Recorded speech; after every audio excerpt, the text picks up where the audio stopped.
Well-to-do New Yorkers have reportedly been offering bribes to plastic surgeons as they desperately seek to modify the way they look, despite the lockdown imposed by the authorities.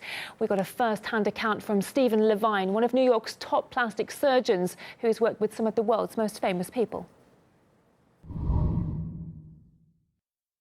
I think there's a lot of self-focus right now on our own beauty because we're all participating in these Zoom and Skype and virtual meetings where instead of just talking to someone, we're actually seeing our mirrored self in the upper right or lower right-hand corner. So I think that's there. I also think putting a mask on your face in some ways draws more attention to your face than otherwise. So I think people are thinking about it a lot. So yeah, in short, I don't think it's uncommon. I have colleagues who are dermatologists, colleagues who are plastic surgeons, colleagues who are hairstylists, all of whom I think have been offered higher perks to get their services during this time.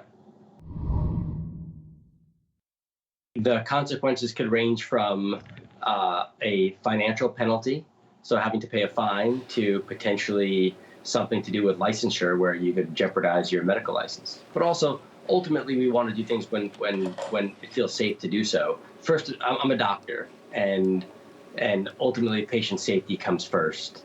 So certainly at the beginning of this, I had stopped my elective surgery before the government mandated that we stop our surgery. I think the first thing I expect is there to be a significant amount of pent-up demand.